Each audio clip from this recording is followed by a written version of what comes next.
bassin. Si je me mets debout, en gros, votre bassin, il est là. On va avoir les os iliaques. C'est les os qui sont, si je pose mes mains sur les hanches, ils sont juste là. Ici, on a la symphyse pubienne, c'est les deux petits os qui sont entre les jambes, c'est ceux qui parfois font mal pendant la grossesse. Et puis derrière, ici, on a le sacrum qui finit avec la petite pointe qui est là, qui est le coccyx. Entre la symphyse pubienne qui est devant là et le coccyx qui est derrière, tout ça, c'est le périnée. Donc en fait, on a l'urètre qui est tout petit là devant, qui est en jaune, qui est la fin de la vessie. Ensuite, derrière ça, c'est le vagin. Et tout en arrière, c'est l'anus. Et tout autour de ça, ce sont les muscles du périnée. Pendant l'accouchement, on va avoir plusieurs phases. La première phase, là, en fin de grossesse, vous avez votre bébé qui est tête en bas, ici. Donc, il est au-dessus des os iliaques. Il n'est pas encore engagé dans le petit bassin, donc dans cette zone qui est vraiment ici. Il reste ici. Au tout début, quand vous avez les premières contractions qui vont arriver, les contractions qui sont complètement aléatoires, celles qui durent 10-15 secondes, pas des Braxton Hicks, mais des contractions qui... Le travail commence, mais il n'y a pas du tout de régularité. Vous en avez, puis 2 heures plus tard, il n'y a plus rien, puis ça revient, et ainsi de suite. Ce qui se passe à ce moment-là, c'est que cette portion-là ici va venir se fermer pour que les 2 os qui sont ici et les os qui sont là vont venir s'ouvrir. Donc, ça va s'écarter, ce qui va pousser le bébé vers le bas dans le petit bassin et commencer la dilatation. C'est à ce moment-là, c'est quand la tête du bébé passe de ce grand bassin au petit bassin qu'elle va venir appuyer sur le col de l'utérus et qu'on va avoir la dilatation qui va commencer.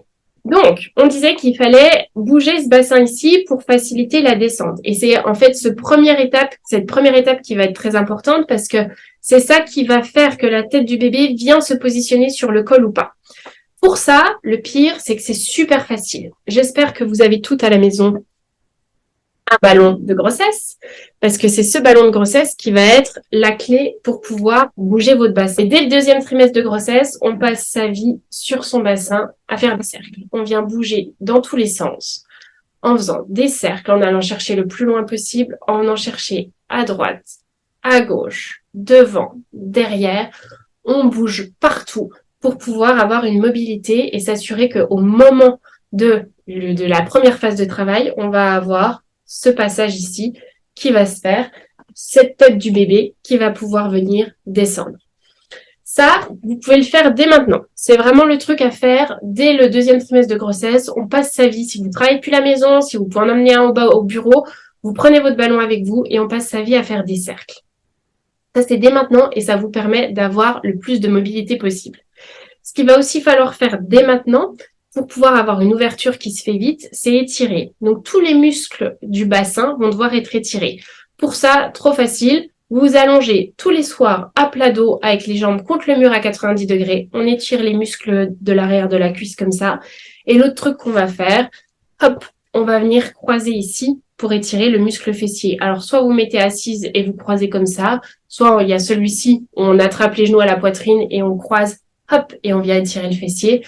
Peu importe, vous vous lancez dans des cours de yoga, de tout ce que vous voulez, de yoga prénatal, on vient étirer les muscles du bassin. Plus les muscles sont étirés, plus l'ouverture va se faire rapidement. Donc, moins il y aura de douleur sur la première phase.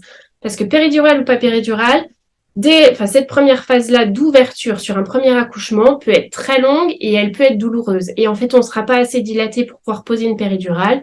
Donc, dans tous les cas, qu'il y ait ou pas une péridurale, on ne va pas pouvoir limiter la douleur à ce moment-là. Donc, il va falloir que ce soit le plus rapide possible et que ça fasse le moins mal, que ça tire le moins possible. Donc, on fait tous les étirements avant, tout le ballon avant pour être sûr que c'est le plus mobile. Et puis, au moment de l'accouchement à proprement parler, donc quand on a les premières contractions, qu'il n'y a pas du tout de régularité, que vous êtes encore largement à la maison, on parle pas du tout c'est du pré-travail, et ben là, on fait ces mêmes choses de ballon et en plus, on va rebondir sur son ballon en permanence. Les petits rebonds, ça va venir amener la tête du bébé le plus possible sur le col. Donc ça, on va vraiment au maximum venir faire ça.